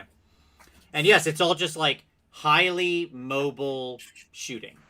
That's what it is. Like, everything can just pop around, ride around on their motorcycles, because that's what my Outriders are on, and it puts a lot of shots in the air. Do you have an anvil? No. Who needs anvils? Anvils are for losers. You just get them Outriders up there and hope they can live until they retreat. It has lots of like power projection. So there you go. That's my fun. I have played list. this list. I have played this list, and I would agree with you, Vince. It has a lot of threat. Yes. An ability to move and zone, and because like the mobility is just so high, there's a lot of opportunities here. Yeah, absolutely. I mean, it's no KO. No, I mean this is just like bad KO, but it's my type of KO. It's in cities, sure. Which is better. Yes, as Tristan said, popping shots and popping wheelies. That's what I'm all about. But I will say this: like the shooting is much more like you feel the difference because everything's at +1 to hit and +1 to wound in that list. Because of the Huracanum, because of the general. Everything's at +1 to hit, +1 to wound. And because the general's pushing up, you're also most of the time reroll 1s to hit. So just your passive shooting on everything is just so, like, you know, all of your guns on your Ironclad are on, like, 2s and 2s. And just, like, everything lands, everything removes models. Yep. Yeah, exactly. And, you know, the list is fast enough that you're going to get out-dropped by everything because this list is just like a million drops, right? But who cares? That's called playing Cities of Sigmar. Somebody asked, is the battalion a trap in Tempest Eye? No, it's okay. It's one of the okay battalions. It can take gun haulers in it, which is actually pretty cool. Mm-hmm. But you have to be running that type of thing, right? You have to want to spend the points on that big general, which I don't in this list, right? I have other things I want to be doing. He doesn't support my overall strat, which is jump around, jump up, and get down. Speaking of St. Patrick's Day, and shoot things. How many drops are? How many units is in this list? How many units? Yeah. 1, 2, 3, 4, 5, 6, 7, 8, 9, 10, 11. Oh shoot, you're one off. I was gonna say you could split you could probably. I need to play with it, but you can do stuff with gyro bombers, obviously. Well, the reason why I was asking was because I wonder if you might be able to improve your general or your list by, and I don't know that this is the case, but if you could pull out, I know your Stormcaster is super awesome and you can hand off wounds and blah blah blah, but as a Endrin Master in let me think about it. I wonder if the right answer isn't just doing a KO general in the boat, because then because that rule doesn't get shut off by being in garrison. So you could be like a KO admiral, right? Like, and be on a 2-up base because you're in the boat. Neg 1 to hit because of cover or because of being garrison. Because of garrison, yes. And you're projecting the bubble from the boat and can teleport around with your +1 to wound. Like, I wonder if the right answer isn't finding a way to get to 12 units to have 3 on the ground. Yeah. Does that make sense? It does. Yeah, you can. I've built a couple different versions of this list that have 12 units. It's very doable. Like, because again, you can go to like copters and split up the copters instead and stuff like that. It's not hard to get to 12 units in this. Yeah, I just wonder if like having an admiral might not be that. Like, I understand your like what you've done here, and that's not bad. But I wonder if because being able to like teleport around with that +1 wound is kind of a big deal. Yeah, sure. No, I hear you. It's absolutely true. Like, I will say that, you know, one of the things I truly do love about this list is how much your army, like, when your Ironclad goes to basically 2s and 2s, rerolling 1s to hit, Like that's how Ironclad should feel, right? When you and it's not that hard to organize those bonuses given the speed of everything here. Oh, there you go. Oh, Russ is taking us into the St. Patty's Day lighting. I love it. That's awesome, man. But you know that thing will do work without a doubt. So yes, this is the fragilest of lists though. If somebody like comes screaming fast and gets into you and is like really super out mobiles you, you're just like you're gonna be splatted up against the back of the board. That's what's gonna happen. If you have an IDK matchup against this list, it's terrible. You're dead. Just go to the bar. You're dead. You're dead. But that's okay. Run from the eels. It's fine because you get to the bar quickly, right? It's fine. Absolutely. So, it's quite funny because today we did a show and Byron did a daughter's MSU list, was just shooting and stuff. And Marathi is the best anvil you can ever have. So it's true. And then he had gyrocopters and other like stuff in there, and very similar. But it's good. I think it's nice. Good. All right, so there you go. That's a fun list. I enjoy it. I've had a lot of fun playing it because it is fun to just like have all of these weird, highly mobile shooting units. All right, Russ, back to you, buddy. List number 2. Let's talk about Van Brecht's Stormkeep anvils. Look at all this Van Brecht nonsense. All right, I love it. I love it. This is something that when I was doing the Broken Realm show, I stumbled upon and I didn't share it because I didn't want to face it. So basically, in Broken Realms Marathi, you have access to Stormkeep, and there's a couple cool formations, which is the Stormkeep Patrol, and there's also a Venbrecht Black Watch, which is similar but slightly different, has more guns in it, which is always good. So this army is a 2-drop army, okay? So it has basically got the 2 formations. So I'll just go through what they do. So you've got Venbrecht. Now, I don't know, because he's got a weird thing that he's like a named character, but it then says he has to take a trait, so he might not be able to have an artifact. So the artifact you might have to drop, I don't know. I did look at FAQ, there's nothing in there. So it's Venbrecht, who's a Lord Veritant. And you can forget pretty much about artifact command trait, doesn't matter. But he's got the prayer bless weapons, and then he's in a formation with 5 judicators, 10 judicators, 6 griffhounds, and 6 castigators. Then the next formation is a Lord Veritant, who's got divine light, which is the you have to reroll 6s against a friendly unit or reroll 1s against an enemy unit. It's wholly within 18, I believe. Prayer, and obviously they can unbind spells like wizards. And if the griffhound's within 6, you get +3 to unbinds. So pretty good anti-magic. Then you've got 15 Liberators, which, in a Stormkeep army, you can declare in your movement phase that they're going to get +1 to save and +1 to hit if they don't move. Doesn't stop you charging, it just means you can't move. And you can't have been set up that turn, which is the key point. Then you've got another unit of 6 Griffhounds, and then you've got 9 Vanguard Raptors with Hurricane Crossbows. And this is in Anvils of Heldenhammer. Now, the formations allow you, before the game starts, so before turn 1, to redeploy your entire army anywhere on the table, 9 away. You're in Anvils of Heldenhammer. On turn 1, you will have 3 command points. You can shoot 81 shots from the Vanguard Raptors with Hurricane Crossbows, maybe with Blessed Weapons and maybe with Divine Light on your target, in the hero phase and in the shooting phase. And you can even shoot in the hero phase, kill stuff, move, and then shoot. You get less shots, but you've killed a lot of stuff, so who cares? You can also shoot the Judicators twice, and you can shoot the Castigators twice if you burn all your command points. You also get some bonuses to bravery, but who cares? And the whole point about this is the Liberators can also form a big shield and get their +1 save because the setup is before the game. So in the movement phase, you haven't moved.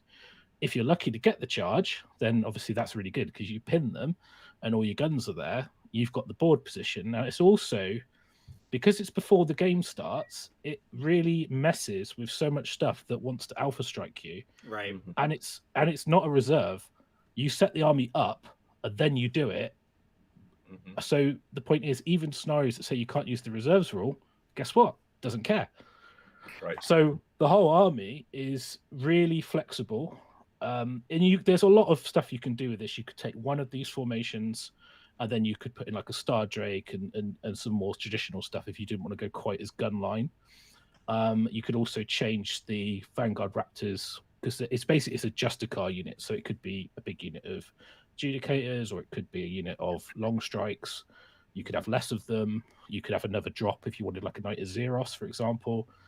But I just don't think you need it. I think 2 drop, all guns, no waiting. I'm going to redeploy my whole army, 9 away. It's got to be whole even 12 with the Veritant, but you get to move as well. So the Griffhounds can then run into their back lines, get within 6 of Wizards. You get 2 free Griffhounds off the Veritants as well. So it's a lot of shots. It's got a big blobby unit of Liberators that are quite hard to get rid of. If you put the reroll 6s against them and they've got +1 save and +1 hit, that's a tough cookie. That's not easy to get rid of that. You've got the Griffhounds, so if anyone does decide to drop near you, if they're within 10, you can pick one of your shooting units and shoot them first. Right. So, and it's got over 138. It's got 138 wounds in the army. It's loads of bodies. It's loads of guns, and the shooting's not the best shooting. But I tell you what, I'd rather have roll 81 dice, exploding on 6s, re-rolling 1s twice. It'll do work. Then have 6 shots, but it's got Ren 2 and does like a mortal wound if you roll a 6. Like, this is me, like Hurricane crossbows. I just love it. It's like machine guns. You just basically set your whole army up next to them and you just machine gun them. But you don't have to, which is good. And like anyone who wants to like redeploy and do all this stuff, you do this before the game starts. So yeah, you can shut the whole board down before the game even starts. You can give them the turn if you really want to.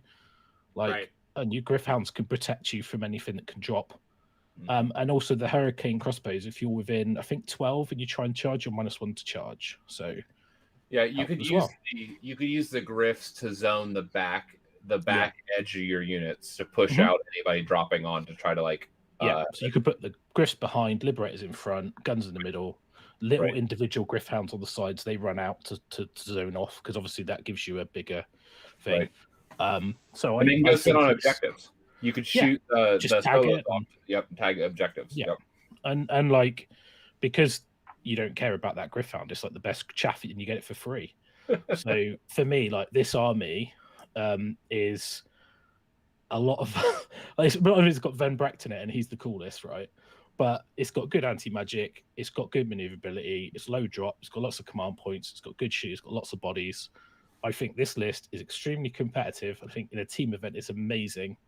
And I don't think I've ever heard anyone talking about this Stormkeep and these formations. So I would, I'm sorry if anyone has to play against this, because it would be horrific. So I apologize. Yeah. I can't play games at the moment, so I don't care. It's fine. I don't need to play. This is for Australia. No. There you go. Yeah, no, I love it. I love the fact that your initial deployment literally doesn't have to matter, right? You set up your stuff. And you're just like, whatever. Okay, are you done? Over here. I'm gonna put this and then it's just like, and now I'll redeploy everything to perfectly match whatever you've done, whatever your capabilities are, as you've set up on the board, being fully aware of all objectives. Like, out in the middle, I'm anywhere I want to be with my perfect like lines. Yeah, it's great.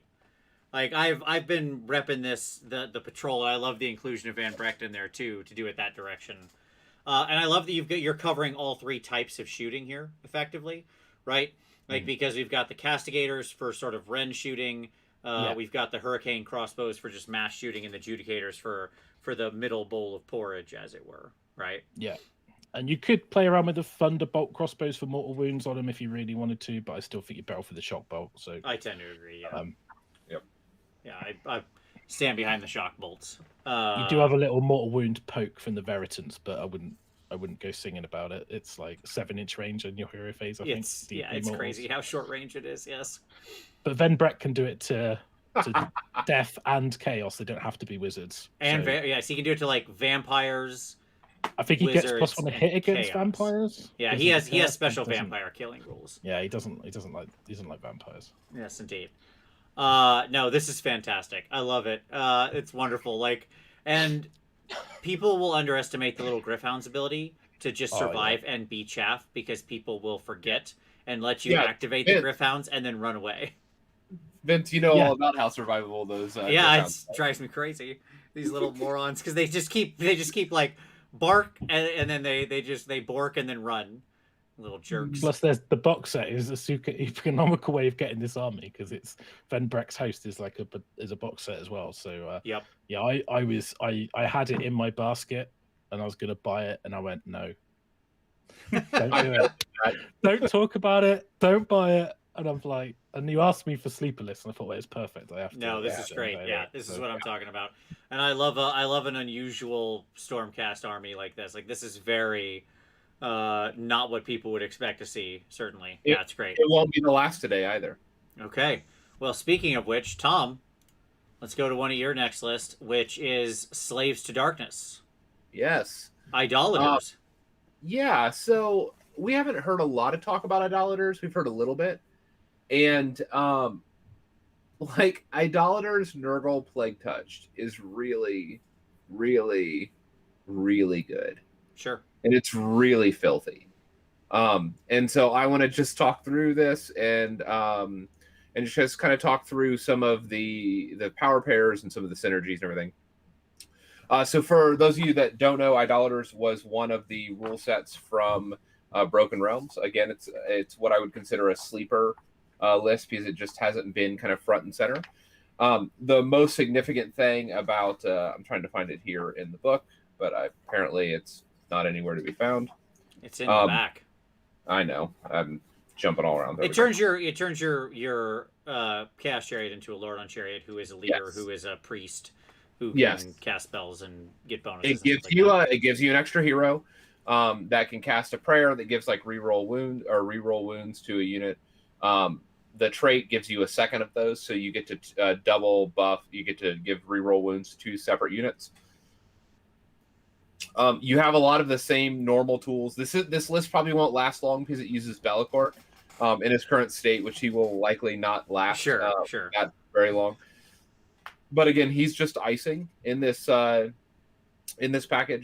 The heart of it is 2 units of 24 Iron Golems, which inherently re-roll all saves. And they're marked Nurgle, so they get all the wonderful Nurgle benefits. You can give them +1 save because of their stuff. They're just like they're a really hard, very economical unit. Yeah, that can hold objectives now. Obviously, you have the Nurgle Chaos War Shrine, so you can float that +1 save where it needs to be. Yeah, just to note, remember those 24 Iron Golems are 30 wounds because of the Ogre Breacher who's in there. Like it's a 10 wound unit. Yes. Those are 30 wounds on a 4-up rerollable or 3-up if you hit them with the Chaos War Shrine. Yeah. This is I'm pretty sure this is a 2-drop list. Yeah, everything in here. Yes, it should be everything in here in Plague Touched except Bellicourt. Yeah, Bellicourt. Yeah. So it's a 2-drop list. You have 2 blocks of Iron Golems to hold objectives. You have the War Shrine to buff. For your hammers, you actually have a 10 block of Chaos Knights and a 5 block of Chaos Knights backed by the Chaos Lord on Karkadrak. And then to supplement their combat, you have the Chaos Sorcerer Lord, who's going to give them all the rerolls of hits and wounds. It's just it is a super solid Nurgle list with it's going to be hard to move people off objectives, and it's going to punch really, really hard. And it has the teleport. So for that late game, that sorcerer that's in the back can just pick up one of those Iron Golem units and teleport them across the field. Yeah. Which is going to be problematic for the enemy. Yeah, I love it. I mean, it's truly gross. It also, of course, is Plague Touch, so it's doing the normal stuff Plague Touch does of kicking back. Yeah, kicking back mortal wounds. Mortals, yeah. And exactly. and I bought an extra command point, so you're actually sitting at 2 extra command points out of the gate, and it doesn't use Marauders at all. But doesn't it? No, there's no Marauders here. But doesn't it? Yeah, I understand. I get you. Yeah, and by the way, the other thing is that Idolaters gives what Vince is alluding to is that Idolaters gives the Iron Golems the rule of the Marauder charge rule. Yeah. And so when you do teleport them across the table, they're going to make their charge. Yeah. Because they're going to roll 2 dice and match the highest. Yep. And get it. So It's just a nice, like, balanced Slaves of Darkness Nurgle list. And, it has Be'lakor, by the way. And, sure, of course. I can't wait for that guy not to be the cranberry of chaos, where he's just getting in all the other lists. Like, does he have an army? He is just like, he's just always showing up in every other. What do you got there? You got Nurgle? Let me get some Be'lakor Nurgle. What do you got there? You got Slaanesh? Let me get some Be'lakor Slaanesh. You got some Tzeentch? How about some Be'lakor Tzeentch? Whoa! He's just getting around. He gets around. He does. He's trying to, like, he's obviously, like, Archeon's there. He's on his throne. He's like, no, don't forget about me. And he just, anything to please any of the Chaos Generals. He's up for it. Be'lakor is down. Yes, he's doing the work. He's getting the job done. Down to fight. Yeah, he's a. Right. So yeah, it's just again, it's a 2-drop. It has all the essentials. It has all, like, kind of the fundamentals of what you want. It's killy. It's anvil-y. It has power pairs. It's going to be hard to remove. It has teleporting. Yeah, it does everything. No, it's an extremely solid, well-rounded list. Russ, any thoughts you want to add in on this bad boy here? No, I mean, I'm a big fan of slaves. I have a slaves list that I particularly like. It doesn't have any marauders in it either. I think the idolators, they've got a bit of FAQ, so if you are looking into it, make sure you do read the FAQ, because the rules in Morathi were particularly full of a few holes, let's put it that way, and then so you need the FAQ to polish it up. But yeah, I like it. I mean, Iron Golem's interesting, so like the models. I'm not a big fan of Plague Touched. I don't like it. So okay. I mean, I cut my teeth on it in AOS, so it's everywhere. Russ, if you're not a fan of Plague Touched, can I interest you instead in some Pleasure Bound?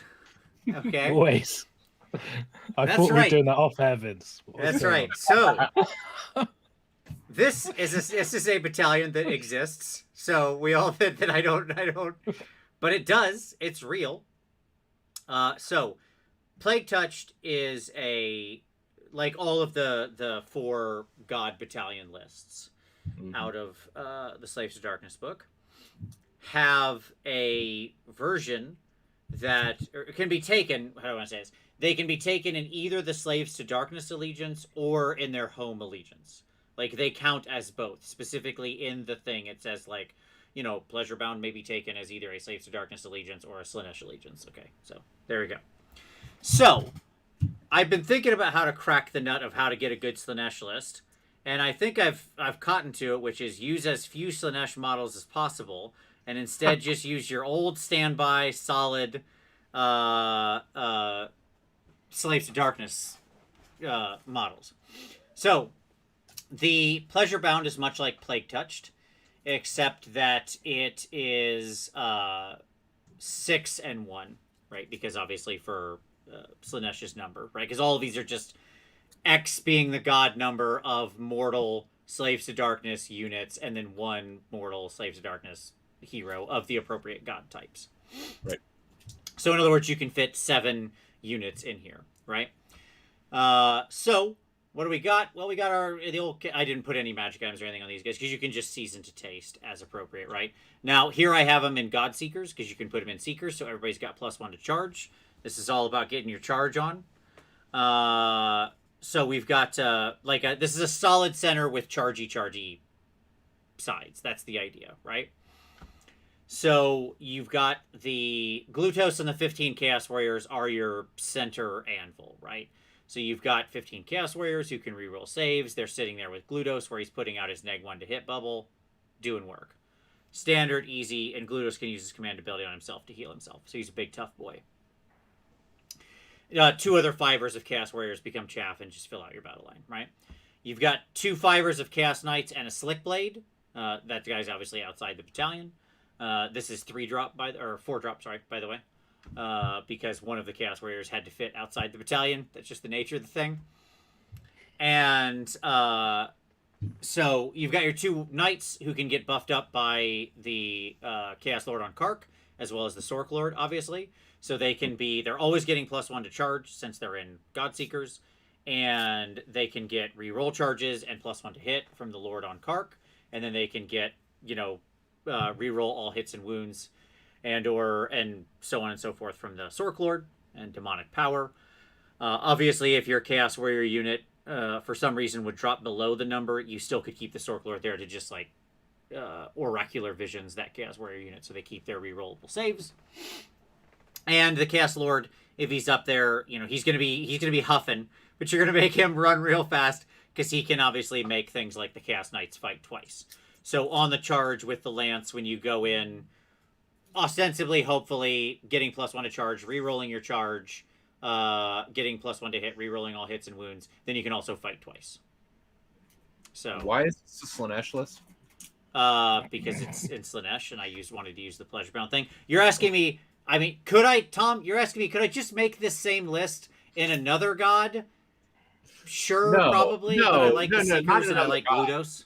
No. Like, why don't you just do this in Slaves of Darkness and bring because Glutos? I have 600. Well, because I have 600 points of Slaanesh mark things that aren't Slaves of Darkness. I think I think you'll find that the Lancers or Knights are a trap. I played a few games with Lancers and I just went to Ensorcelled. So much more reliable. I agree with the reliability, but I'm a bet big to win big kind of guy, you see, Russ. And what I like doing is charging things and watching them explode. And neg 2 Ren 2 damage will often do that, as long as you pick your targets right. But you're right. Like, it's easy if they get caught flat-footed or bogged down. You're just like, well, that unit's dead, and is it going to fight its way out of a wet paper bag, right? Like, there's none of that happening. That being said, this list can absolutely like get your knights into combat even on decently long charges pretty easy, so you can play a little more conservatively.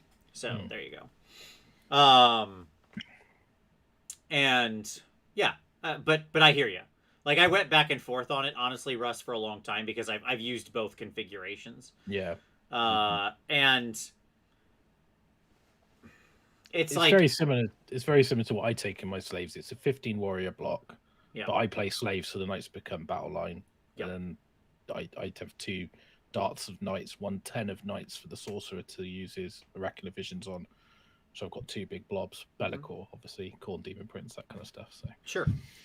And people ask why Slaanesh. Well, so let me talk about a couple other things that I like here. Keep in mind that this is like, yes, you could do this in slaves, but I actually, in this case, am hoping that the benefit here is from the Slaanesh allegiance. Like, yes, a lot of this stuff doesn't get the 6s to double tap because that's only Hedonites, right? That is to say, Glutos and the Seekers still get it. But I like the Seekers in this list. I think they're actually quite valuable. Just because of their outright speed. They're faster than the Knights. I like the fact that you have summoning on the backside of this. Right? Keep in mind, you're still building Depravity. Okay? Like, that's still happening in the background. Right? And ostensibly, your perfect world here is you get up to being able to bring in a Keeper in turn 2 or 3, and you can actually then have Glutos fight twice. Like, the Keeper can make Glutos fight twice. And he actually has the highest average damage against a 4-up save in the army on a single attack. Like, on a single pile-in. On a single fight. So, my point is that it's actually, like, like, the idea here is to play by a rhythm. Right? Where you've got the Chavs, then you've got the Knights who hit, then the Keeper shows up, then Glutos and his Anvil shows up, and you're just kind of, like, waving into them is the idea, with the summoning on the back end to finish the wave.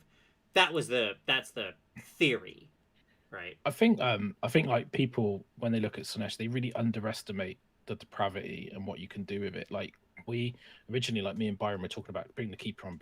Actually, 30 Demonettes, because they get to reroll charge, they do so much damage, honestly.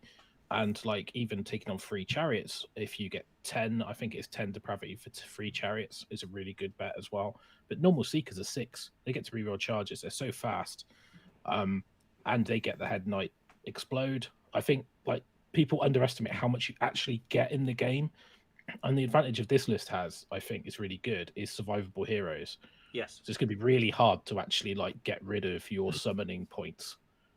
Especially the Karkadrak. I'm a big fan. I really like the Karkadrak. Love him. He's such a good hero. And I didn't actually fill out the command traits or artifacts. You can season to taste, right? Like, for instance, you could give the Chaos Lord on Karkadrak Thrill Seeker or whatever in here. or Speed Chaser, whichever one it is, the one that lets you Yeah. retreat and charge, right? Mhm. So suddenly he can, like, that is a crazy good tool on him in this list where he can like go up, hit somebody, he does mortals on the impact because that's what the Kark does, right? He can do some work. If he's in trouble, cool, pull out, charge again, right? He never risks it because of Seekers, like his retreat and charge. He's not going to roll snakes on the way back in because he's always got the +1. So he's always can get back in if you set him up right, right? So yes, all your heroes are rather survivable, comparatively, right? So yeah, Yeah, no, I think it's good about retreat and charge is you can retreat out to get the distance to summon and then go Yep. back in. Yep. So Absolutely right. So yeah, cool stuff. The like, and I just like, again, you could also put like, you could give him you could take your Chaos Lord on Kark. Let's say you make him the general. You could give him the retreat and charge, and you could give him like the perfect plate of protection, so he's also then immune to red -1, right? Okay, great. That'd be a perfectly fine loadout. You know, there's choices here to be made. Whatever you like. Cool. So, but yeah, I mean, to me, it's a good combo of kind of what all you can do here. The Seekers are also a big giant wound sink that people don't think about. Like, it's 20 wounds in that unit. Yeah. You know, like, there's a lot of stuff you can just kind of throw them at, and it will take them a little while to fight out of it, which is, you know, nice. Cool. Okay. So that's mine. All right, Russ, back over to you, buddy. List 3. Yeah, thanks, man. Fish. This is not anything like super fancy, but I think it's a sleeper because I think it will allow you to have a collection of models with some options to swap stuff around, and with play, and even the enclave can be changed. It's IDNF Deepkin for people not following along, but I think it gives you a solid army of things that you can use that doesn't rely on eel spam. Actually, with good play, I think could be good in an event, especially with play. And then you can do stuff. I've got some other variants of this, which I'll run through. But basically, it's an Eidolon aspect of the sea with Cloud of Midnight. And the reason for that is obviously shut the shooting down. Right. You have to shoot the closest thing. The reason I like the aspect of the sea at the moment is because the meta there's a lot of magic. So having the rerolls on the unbind is pretty good. There are some artifacts you can take which are quite good, but because I've got Volt Turnus in the list, so you might want to take it. I think there's one that's really good at anti-magic, but I think you've already got the reroll, so I'd rather have the survivability from the Cloud of Midnight. This could be aspect of the Storm because it's at the same point you can just swap out for taste. I've got Volturnus because that makes the Eels battle line, and he's better than a normal one, whatever they're called, King. But actually, with the Void Chill Darkness trait, which makes them more negative to hit within 3, then it's just Ishlan Guard, 2 units of for to be like defensive, 6 Morsar Guard for your punch, and then Sharks, so 2 Alapexes and a single Alapex, and they've got the net launchers for the pile-in shenanigans. So if you shoot someone, I think if you hit them, they can't pile in. I think that's the rule. Leviathan with the Mount Train Ancient, which I think is Ignore Rend 1, I believe, for the cover, and it's in the Kilian core. And it's 1990. It's okay. You can. I think it's varied enough. You've got enough big things in there. You've got enough combat power, so enough mobility. And if you want thralls, you can basically drop the Morsar Guard out and put thralls and a Soul Render in. You could then change the Enclave. So there's lots of options. So when I was looking at doing Deepkin, this was going to be like my starting point. And then from here, I was going to have both the Eidolons. I was going to have the other choice on having thralls and Soul Render. I get that mixed up. The Scry is the one off the table. The Render's the one that brings men back, which is what I'm talking about, the 80-point one. So I just think Deepkin, and the reason it's a sleeper list is people are sort of writing Deepkin off and they just go to Eels. But actually, I think a lot of the stuff, especially with Marathi, they're just really good, solid scrolls. It's all fast. It's got good rules. You've got the tides is great. What you can do with the enclave. So I've got Futan, but you could change that to Domhain or whatever. It doesn't matter. It's whatever you want to do. They've all got different bonuses. But I just think if you play Deepkin, and I always see this when people play Deepkin, they go, right, I'll take eels, I'll take soul scries, I'll put it off the table. Turn 1, I'm charging you. It's like, no. You're so fast, you can literally stay out of range of all of their stuff, cap your objectives, bide your time, get to that turn where you've got your command point bank, go in and just pop all those attacks and hit the thing you need to hit. Yep. Then with the shenanigans you've got with the net launchers now from Broken Realms Marathi, it allows your eels to be survivable. I really like Ishlingard. I think they're really underrated. And it's just cool. And it would look awesome. You got to paint lots of nice models. You can have both aspects. You can magnetize if you really want to see the Eidolon. And it just gives you like a great looking army that if you play enough with it, I think it's going to make you really good at Age of Sigmar. So I think it's a sleeper list because the scrolls are just good. Like that's just how I feel about it. Mm-hmm. Yeah, I mean, I love this list, man, because multiple things. One, it's like an 18 model army, right? That's what I was about to say. Yeah.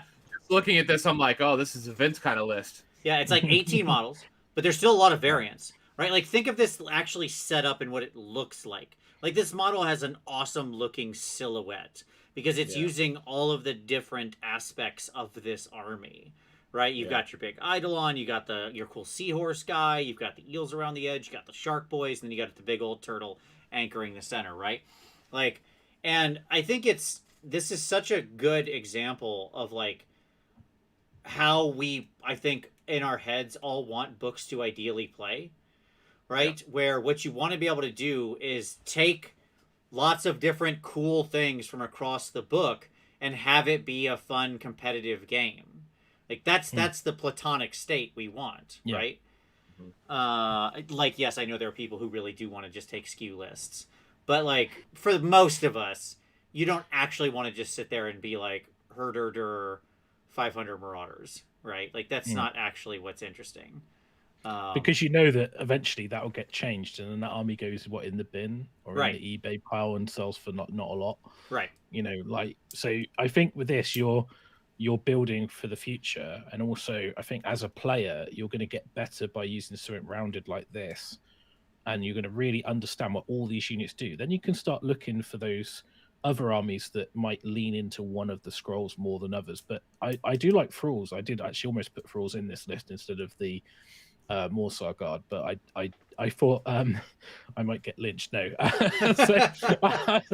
but for me personally, I like explosive combat, and as well, I think it's only a free drop, this army, because it might even be because it's I think the Achillean core is everything other than the characters, so it's a fairly like decent army for that. I just like it. I think it looked nice as well. So yeah, absolutely. No, it's great. Tom, any thoughts before we go to your next list? No, I am not a big fan of IDK in general, and I love like what it's doing. Yeah, sure. This is great. Like I look at this and go, I could paint that. It's not too expensive. Yeah, it's easy to paint. It's gonna look great. 18 models. That's doable. All right. You have to just buy one of those boxes of the new from Broken Realms, and that's like half of it. There you go. Yeah. The because it's like sharks and your guy. Yeah, it's all sharks your sharks hero. guy. Yeah. Mm-hmm. It's actually not that expensive. I actually own this. I bought all this. It's not that dear to do. It's pretty easy. Yeah.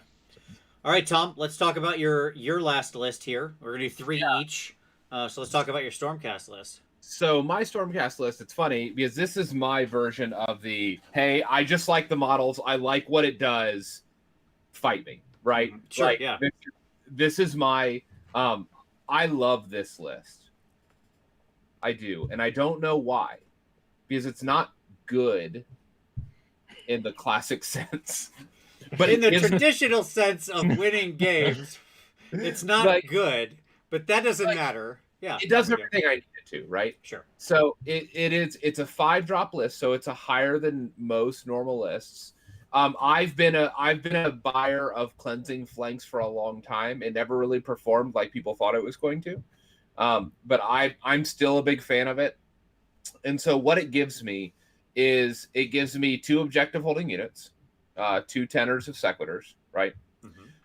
It gives me a 5-person liberators that I can sit up in the heavens to take an objective or a screen if I need it. It gives me the power pair, and also I'll have that 5 of evocators up in the heavens probably. And then it gives me the power pair of my general with the 3 evocators on Dracoline. So you have this like little 4-man unit of Dracoline who on the charge are pretty punchy. The general's going to be there with them, and he can either support the because he's on a Dracoline, he's a fairly highly mobile piece with a run. And so if he needs to be somewhere, he can support a number of different fights. If he backs the Dracolines, he's going to give them +1 to wound because of the mount trait. If you move him behind the Star Drake is going to be on a base 2-up save. Yeah, rerolling ones because of his built-in shield he already has. The Castellan can be wherever he needs to be. Yeah. With supporting either any of the backfield or pushing up and supporting any of the units charging. For example, if you needed him to support the Star Drake because you needed like some unbreakable anvil against just like mass numbers of attacks that isn't mortal wound based, like great, all of a sudden the Star Drake's on a 1-up save and it's like right. And good luck. Or I can push the Castellan up with the Star Drake and put the Dracoline, the Lord Arcanum up with the evocators on Dracoline, right? Like they can pair off and go their own ways. Yep. And the Castellan can still be 18 inches back to buff that Star Drake. Star Drake with Stormwing, since it hasn't been errata, is still a powerhouse because that means that on the charge and on every pylon it does a D3 mortals. Yeah. And so right now, like when he goes in, he's going to do 2d3 mortals because he's going to charge over 1 inch and then come back just go over the base and come back. And the charge is a move, so it triggers the D3 mortals. And on a pylon, he's going to pylon just a little bit over, come back, do D3 mortals. He's Star Drake with Mirrors to Shield, still a big deal. It's still hard to kill in shooting, and we're in a shooting heavy meta. The Lantern on the Castellan is still great for forcing rerolls of 6s. I didn't put the spells here, but I would probably choose the spell that kicks back mortals on 6s of save. Yep. To hit from the Arcanum to hit on the Star Drake. So that you can send him in and just probably bounce more mortals between that and the reverberating, like the shield. Between those two bounce backs on mortals. And then on top of all of that, there's this really weird, like, small synergy that I love. And that's when you have a Star Drake, you get +1 to cast within 18 inches. Mm-hmm. Which suddenly, like, when most of your army is a casting army. Sure. With all of your evocators and sequitors and Arcanum, like, that +1 actually, like, broadcasts to all of those units, which they don't normally get those pluses. So I just I love this list. Like, it lets me play with all the new models, the pretty models. I'd love another 3 evocators on Dracoline. I'd love if that was a 6-man unit. I'd love if I could tweak it and have a little bit more here. But in general, I like what it's doing. Sure. No, it's filling a lot of good roles. You've got some big anvils. You've got some decent enough hammers. You've got a lot of mobility. And you've got your classic deck chair liberators, who are just back there like they pop up into the battle, pop them deck chairs, sit down on that back objective and be like, settle in, boys. We're going to be watching a good fight today. Going nowhere. They're like the guys that have got, like, they spell out, like, Storm on their chest, don't they? Like the guys, they all wearing no tops, just STOR. Exactly. Like, Star Trek's gone in. Yeah. Oh, get him, bud. You got this. You need to model them with, like, beer cans on their heads, don't you? Like, absolutely. Like the beer helmets. Yeah. Yep, the beer helmets, and then do across the shield, like scrape off the shield, do like the storm across their 5 shields. Yeah, a D and a fence, right? That's the thing, isn't it? Defense. There you go. Yeah, I just like it, and it lets me play with the models that I want. I still think the Star Drake is a good buy. Yeah. I think he is scary as all get out, and if he gets in, like, he's just real hard to peel off. Yeah, yes, his damage will underwhelm you given his current offensive profile. Like, that is true. Like, don't count on him to be like a hammer. He's not. No. But in this list, he can be very, very, very hard to remove. He's right? just annoying. Yeah, unless somebody deals a lot of mortal wounds, he can stick it out. Right. I always think like people get a Star Drake and they're like, I'm going to get my Star Drake and I'm going to go after their big dragon. And that's not what he does. He goes after the hordes of infantry and just chews them to bits, right? Yeah, that's where he's way better. And because the more attacks they roll, the more chance they got to hurt themselves. So you're like, yeah, keep hitting me. Just keep hitting me. Yeah, he wants to be up against hordes where his shield kickback is working, his tail sweep is working, and his bites. Like the jaws are not to be underestimated on a Star Drake. Like that is the thing that can do work, is you can still swallow specific models. And his swallow is... If you pile in after everybody else, yes, he swallows 3 models. So you wait for them to pile in, and then you figure out where in their line they're more than an inch, and then you eat those 3 models and pull half their unit. Right. Yeah. I would also point out that his bite is what is equal to or greater than. Right? Right. So he he can't fail to eat 1 wound models. Like Hecatoses and, things that do stuff. Right. There are plenty of models that do stuff in units, and he can specifically chomp, chomp, chomp, patooey chomp, get those right out of here. We were doing a list tech today on, and the Chewie who came on the show as a guest, he threw out a double Star Drake list idea, and we come up with quite a funky list. And yeah, I'm a big fan of Star Drakes. Have you thought about with this list? I don't know if you know about. I think the Tempest Lord command ability recycling you get, and I think the Drackling command ability isn't FAQ'd, so you can do it more than once. It's plus 1 attack. And is it? Tempest Lords gives you +1 command ability, and you get an artifact that every time you spend one on a 5-up, you get it back. Yeah. And I believe that they haven't FAQ'd the Dracoline guys one that is more than once per phase, so you can stack it on the Dracolines. Interesting. So I had a list which was 9 Dracolines with the guy, and it was just like spam and dump all your points, points. Dump it all, and every 5-up, dump another one, and just go cats, go. It was and you don't have to be generic in here. Like I just went with a generic so you could get Staunch Defender, right, just as utility. Like this list isn't dependent upon Staunch Defender, right? But it can use it, and that's the key. Is that he can run and just be near a unit if that unit needs to hold. I think, Stormcast is one of the books where the generic non-temple or non-host, whatever you want to call it, is actually still okay because of Staunch Defender and Mirror Shield, right? Absolutely, yes. Yeah, it's one of the things we talked about, that like the ones that there are like maybe 3 books where the non-subfaction is still really competitive, and it's because they all have like some very competitive either, command trait or command trait plus artifact that you can like effectively build a strat around, right? They're interesting enough that they're stratable. I agree. All right, cool. Yeah, like again, I'd like some of the points to be lower, right? I'd like to be able to have a little bit more here, but this will get the job done. Like if you play it right, if you have the right matchups, it'll win games. Nice models too, man. Yeah. Absolutely. Yeah. And again, doable. Like this is a very doable army, right? It's not a huge number of models. It's very this is very achievable. All right. So we'll go to my last list. Speaking of not taking the subfaction, Distant Orc show now. So we're going to talk about some Iron Jaws in the War Clan Iron Jaws, where we have Iron Jaws in an Iron Fist. So this is my version of Iron Jaws that I run. This asks the question, what are you going to do when the Mega Boss on Maw Crusher runs wild on you and or everything else in the army? Because basically, if every good army asks a question, the question this army asks is, can you handle getting punched in the face really hard, right? Like Mike Tyson used to say, everybody's got a plan until they get punched in the face. Yeah. This is the Mike Tyson of lists right now. Like, get your FEC out of here. I'll hit harder than anybody. Okay. So, the reason I'm in Iron Jaws is because so I can take Brutish Cunning, which is again another build around command trait. It lets you Mighty Destroyers for free. I'm in Iron Fist, so the boss in the Gorgrunta can Mighty Destroyers for free. All right.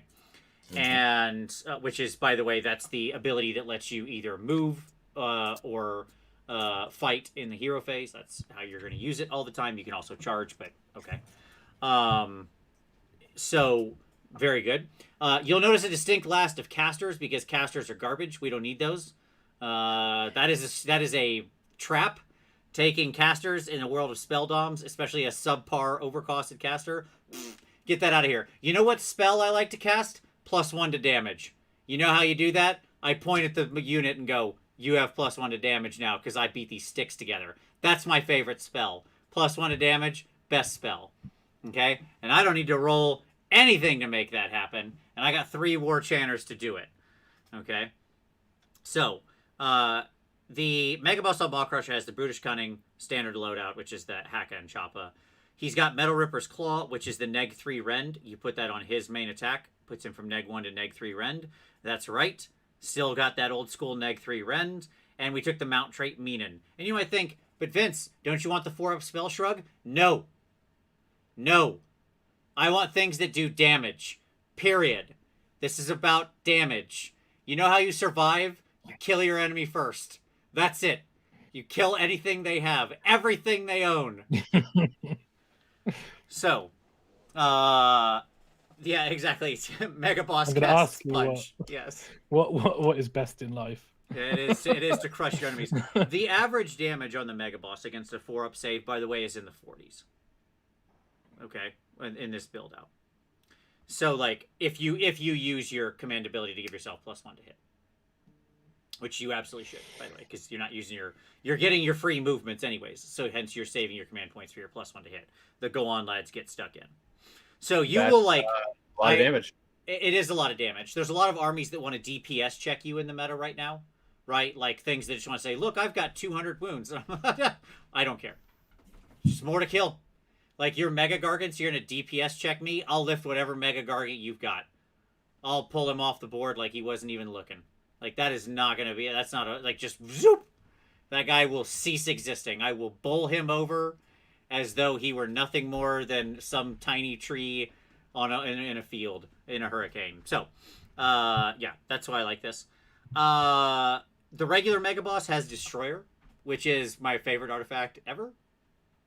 I was going to say, you got to have Destroyer in there. Absolutely, which is just like 1 round you kick it on for +3 damage. Which means if you also have a War Chanter buff him, which of course you're gonna do, he's gonna be swinging around a 6 damage sword, which is amazing. Yeah, everybody's got a plan until they get hit by a 6 damage sword. Let me tell you what, when you're throwing around like Durthu swords on your Mega Boss, and he makes a lot more attacks than Durthu, by the by, it's pretty good. So, anyways. And then your 6 pigs, 3 pigs, 3 pigs, all solid, 5 brutes, 5 brutes. Your brutes are effectively like your deck chair sitter / late game move up. It's all pretty straightforward. Which is hilarious because they could do work too. Yeah, sure. Everything in this army slaps, right? Like we don't bring anything that doesn't kill. So it's just, again, how hard can you slap? Everything should always have +1 to damage, period. Like, that's the premise. If something's fighting, it has +1 to damage. And then the War Chanters, you get them, and fix and, like, whatever. I don't rate Kill a Beat very much because my War Chanters often don't happen to be in range of the thing I want to shoot off and hit. But get them to make sure I get the 3d6 charge can often be a big deal. Like, it's movement. Movement wins games. Killing things when you show up wins games. This list does both. The Mega Boss can easily cover 30, 35 inches in a turn. Like, it's not hard for him.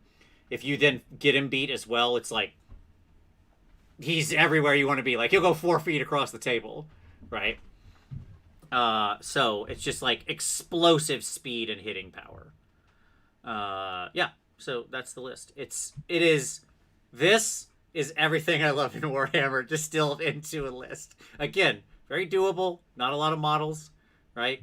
This is like 20, what is this? 12, 22, 27 models. Done and dusted, right? And as usual, like, yeah, I mean, it's what I like. Now, it's susceptible to people who are going to, like, it's susceptible to goofy tricks, right? Like, some people will answer your I can beat your lot of damage by doing goofy tricks to shut you out and stuff like that. And that's a problem, so you got to watch out for that stuff. Marathi. Yeah, sure, exactly. Like, Marathi's like, oh, you hit for like 1 million, I'll take 3. I'm like, I hate you, you stupid snake lady. You know, like...